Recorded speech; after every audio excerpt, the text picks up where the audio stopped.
we have to remember that Cicero, his book, The Office, or On Moral Duties, over here he was primarily addressing the book or the work on moral duty to his young son, to his very young son, whom, if you remember from the previous lecture, if you remember, he is writing this for his young son who is in Athens, right? He had sent his son to Greece to learn philosophy and then, learn about the great works from the ancient world. Now, the thing is this: we must remember this work, which we are examining, in its proper context. Now, it is very easy to see that, or very easy to make a statement saying that Cicero himself is not a great thinker like Socrates and Plato and Aristotle. However, I think if you look at his own merit, what the statement which have just been mentioned may not be proper, especially because Cicero, he was a very eclectic thinker, right? He knew almost all the schools of philosophy from the ancient Greece, and he was well aware of them. And also, he was not a dogmatist, right? He was not dogmatic about about certain schools and derided other schools of thought. He, on the other hand, was eclectic. He took what is best from each school and tried to see if that is relevant to the realities of the world, realities of living in the world, and that made him eclectic. And so he was addressing this issue of what he was mainly addressing his work of The Office, or also known as On Duties or On Moral Duties, to his very young son, who is, if you think about it, may not be very well aware of what virtue is, right? Obviously, you can't expect a young teenager or a young person to be virtuous, right? Because yeah, I think we have to be kind of naive to think that a young person can be a man of wisdom.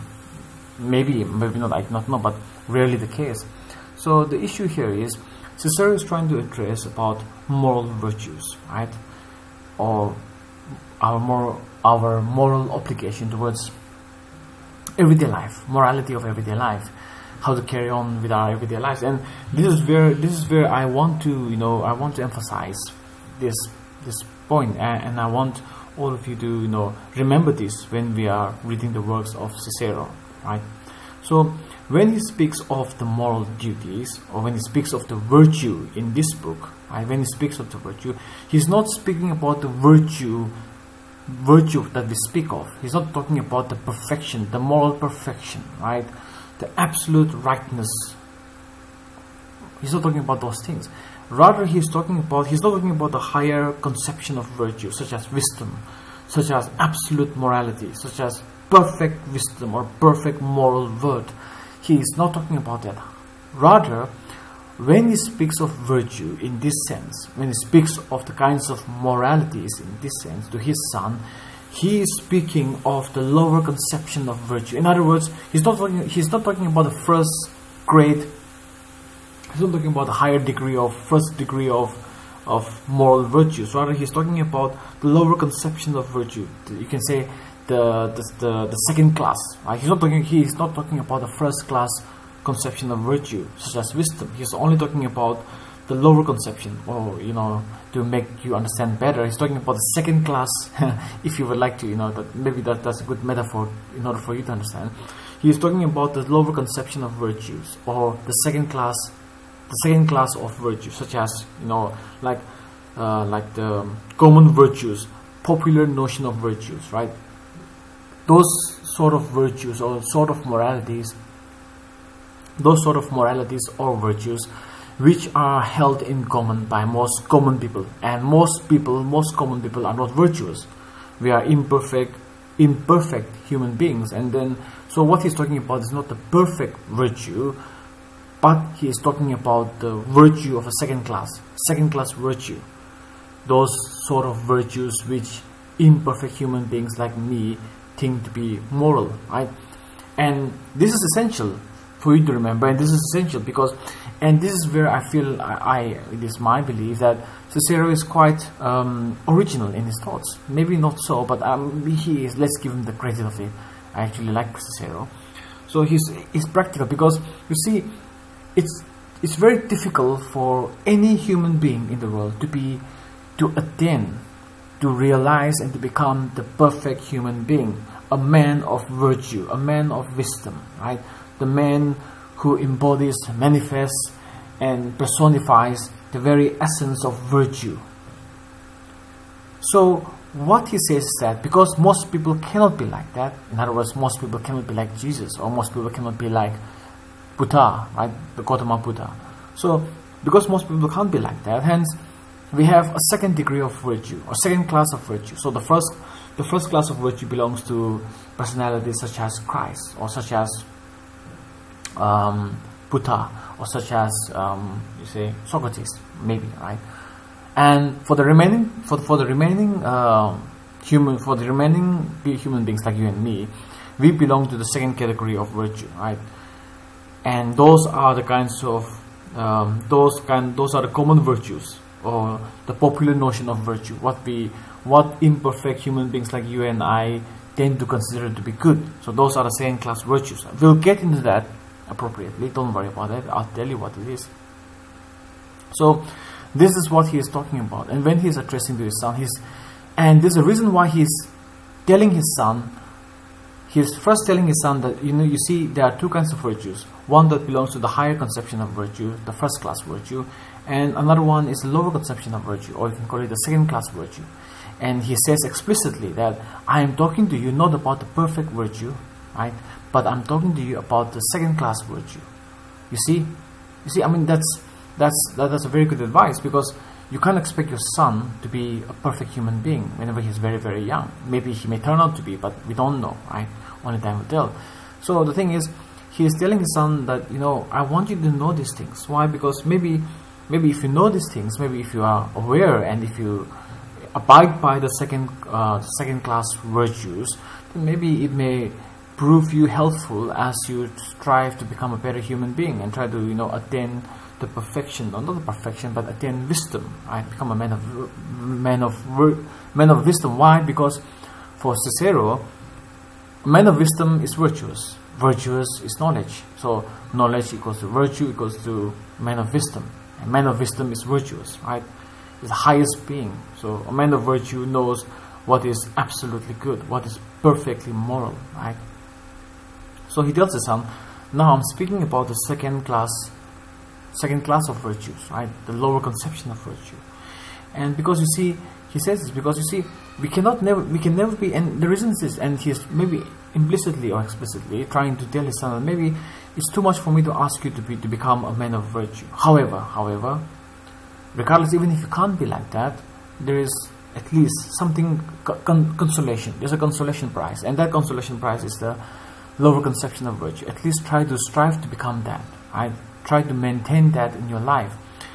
Because for Cicero, the reason is because for Cicero, virtue is the supreme good, right? It is the absolute good. Virtue is the only good, right? So for him, and this is quite essential, and I think this is quite relevant for us even to this day, because nowadays I think it's very difficult, and if not, it's very rare. It's a rarity, right? If not an oddity, to find someone to speak of somebody as a virtuous person. It's very difficult to find anybody say, "Oh, what a virtuous guy," or "What a virtuous person." We don't use that word virtue anymore, right? Or even if we do use it, it's very rare, right? Even if somebody does something admirable and something very nice and kind and generous, we don't call that person virtuous. We say he's a good person, all right? He's a very good person, or we say he's a decent, right? He's decent, right? And what do we mean by good, or for instance, what do we mean by decent? Decent means something less than virtuous, right? A good-mannered person, yeah, right? We say a decent person is a good-mannered person, and good is not virtuous. It's not good enough. Good is not good enough in terms of absolute virtue. which we think is, which Cicero thinks is the absolute perfection, moral perfection, which we should all strive for. And this says a lot about the kind of the age we live in, right? The times we live in. You see, nowadays it's difficult not only for you and I to say somebody is virtuous, but it's even weird to say it's virtuous, because we know that, maybe at the back of our mind we know that there's no such thing as a virtuous person, right? Because we all know who we are. We're not a very good, very virtuous person. Maybe we are decent, and decent is not virtuous. Decent is just okay, right? Okay, like just okay, right? Not good, not perfect, right? Not virtuous. So that tells a lot. And then, so when Cicero says officium, right? The officium or the offici, now he tells his son, by that I only mean appropriate, right? Now I'm talking about the second class of virtues, and that second class of virtue is the appropriate act, like how you should carry yourself. That's the second kind of virtue. It's not about the absolute perfection of a character, right? Of a person's character. Rather, he's not talking about something that how you should carry yourself, right? How you should carry yourself in your daily life as you go and interact with other people of your society. How you should carry yourself. The most appropriate act that you should do. There are certain acts which you ought to do because it's appropriate. So, for instance, we can't expect human beings to live like animals, right? Because it's not appropriate for a human being to behave like cows and pigs, right? You see, so appropriate.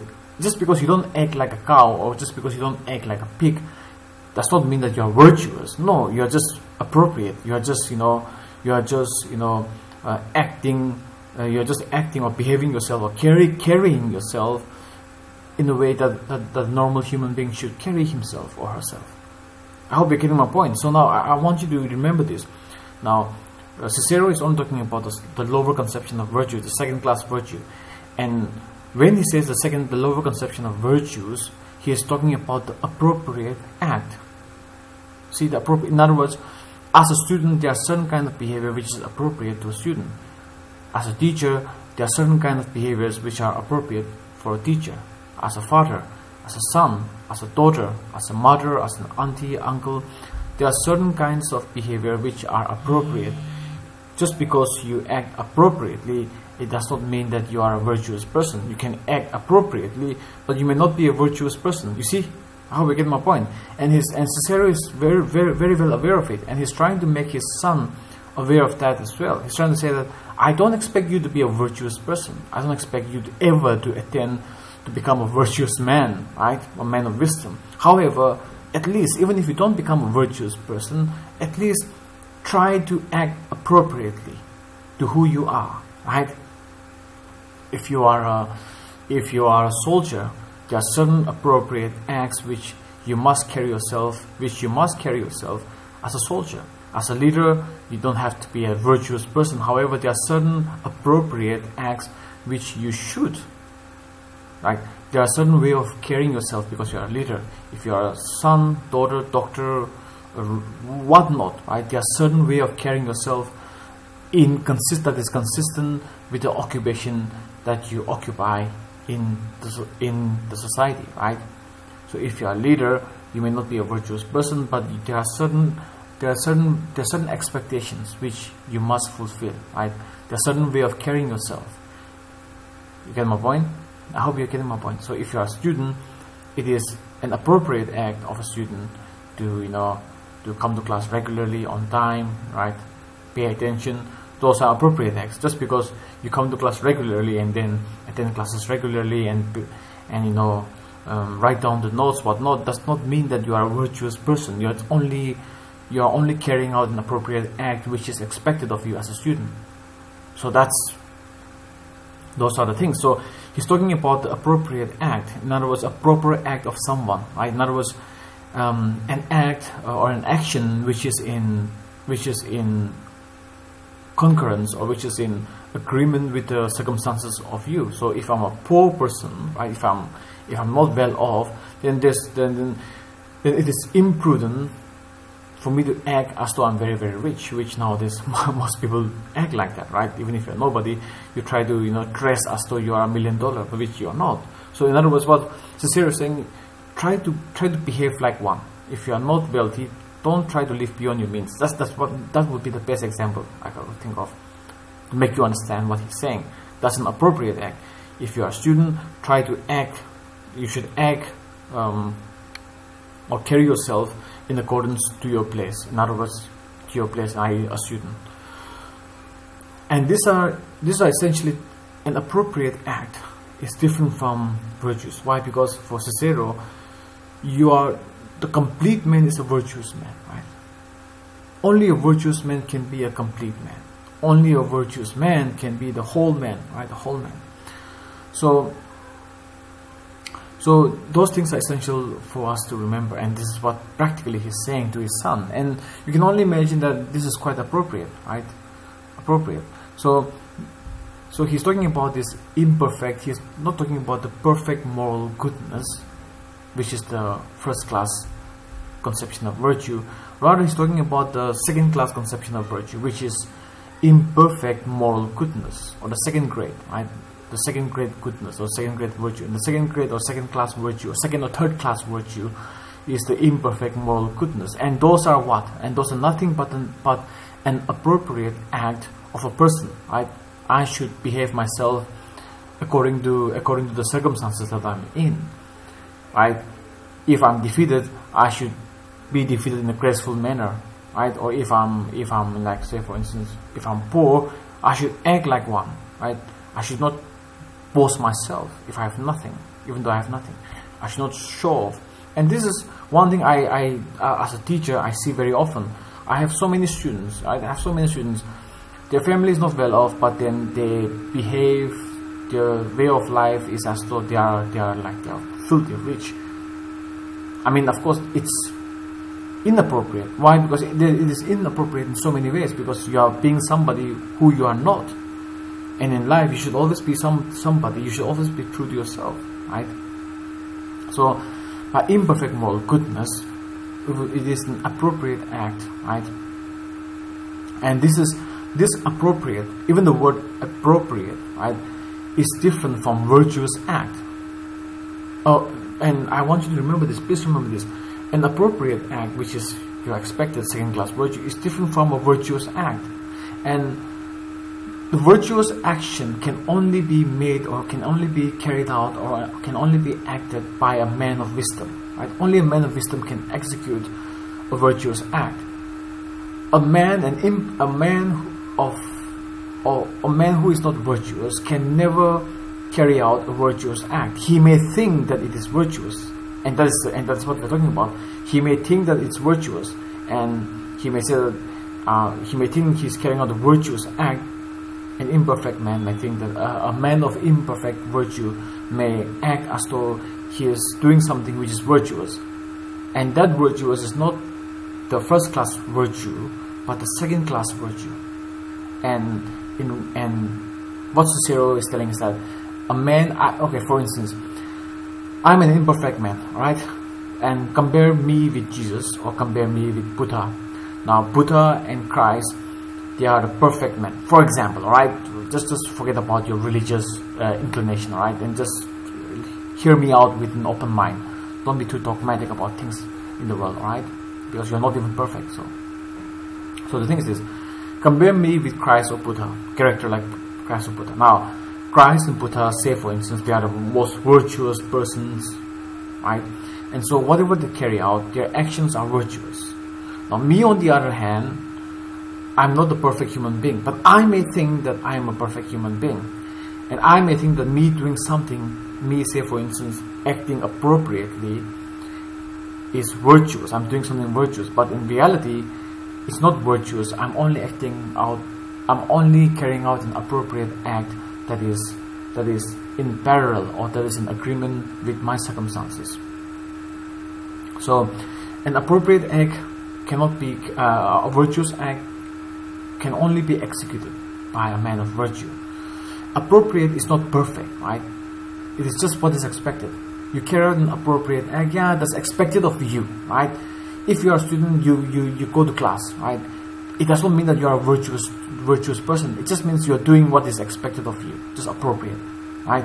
But the virtuous act is something far above and beyond beyond what is just expected, beyond what is just an appropriate act. It's beyond that, right? It is higher and above. It is sublime, right? It is beyond that. It's virtuous. It's absolute perfection, or moral perfection, or absolute moral worth or wisdom. So appropriate, even the word itself is appropriate, not perfect, right? To carry out an appropriate act is just doing what is expected of you.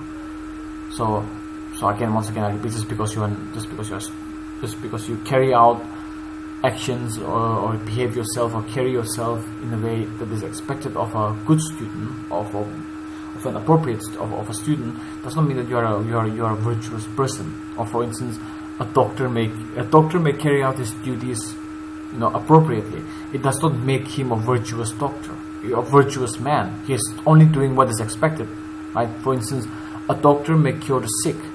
Just because a doctor cures a sick patient does not make a doctor a virtuous man. The doctor is only carrying out an appropriate act, what is expected of him. It is the duty of the doctor to cure the patients, right? It doesn't necessarily have to be a good person. And this is something that I want you to remember. Just because someone is a good doctor does not mean that that doctor is a good person, or that person is a virtuous man. So, or say for instance, somebody may be a good leader, but just because he's a good leader does not mean that he's a virtuous man. I hope you get my point, right? So these appropriate acts, which Cicero is speaking of, these appropriate acts are, for Cicero, they're neither good or bad. They're just how things are, right? These appropriate acts are rudimentary, right? They are very basic. They are related to everyday dealings of life, right? How most of us, carry ourselves. We think that just because I'm virtuous, just because I carry out appropriate acts, I may think that I'm a virtuous person, but in reality, I'm not a virtuous person. It's just something I think, even though it is not a virtuous, even though it's not a first class or a first grade conception of virtue. It's only a lower conception of virtue. So these virtuous acts are neither good nor bad, right? And you'll get why I'm saying this. These virtuous acts which lower the second grade level of virtues are neither good or nor bad. They are just how it is. They are just how we have to how we must behave ourselves in order to carry on living in a society, right? However, but absolute right or morally correct or absolutely virtuous behavior personify the perfect rightness, right?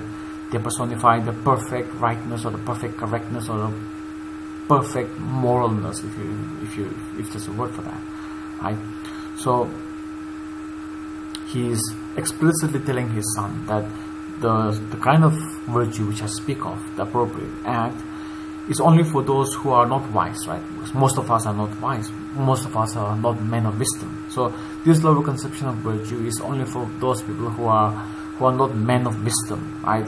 This is a type of a very crude or second or third class morality on which all of us must act, right? Which most of us must act most of the time in our lives, right?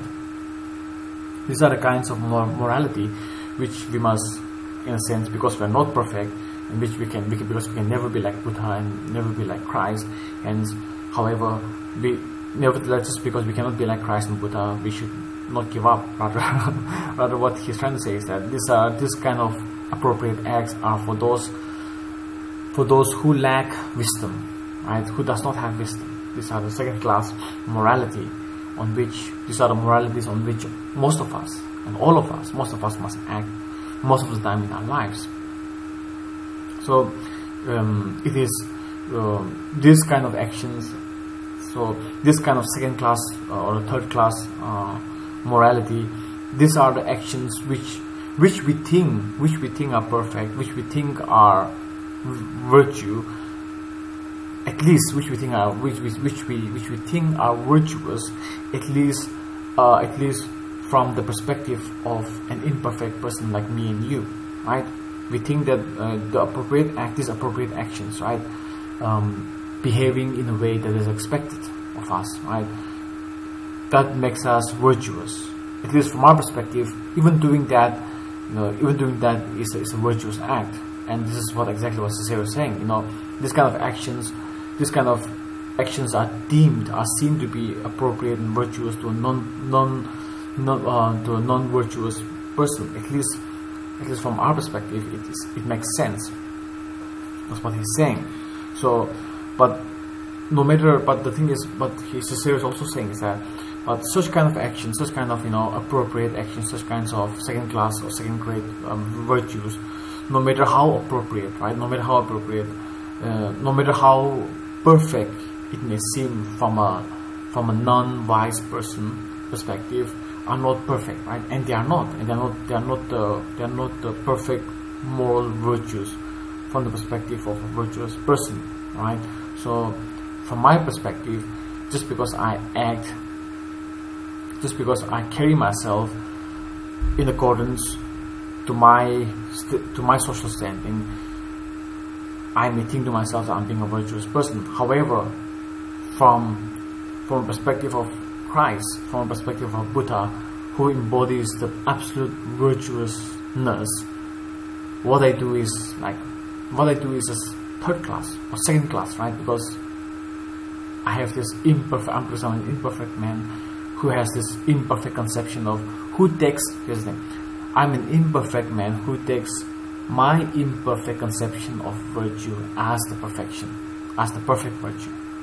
But in reality, my imperfect conception of virtue is nothing but the second grade lower conception of virtue when compared to the virtues of Christ and Buddha and even Muhammad, right? So I hope you get my point. So that's what Cicero is speaking of, and that's what he's trying to make his son aware of such things, right? And the reason is because, you see, the reason why he says all these things to his son is precisely because because they equate wisdom to knowledge, right? And wisdom is nothing but virtues. So what we're going to do is that we'll stop the lecture here, and in the next lecture I'll continue on and I'll get more in detail about what Cicero is trying to convey to his son.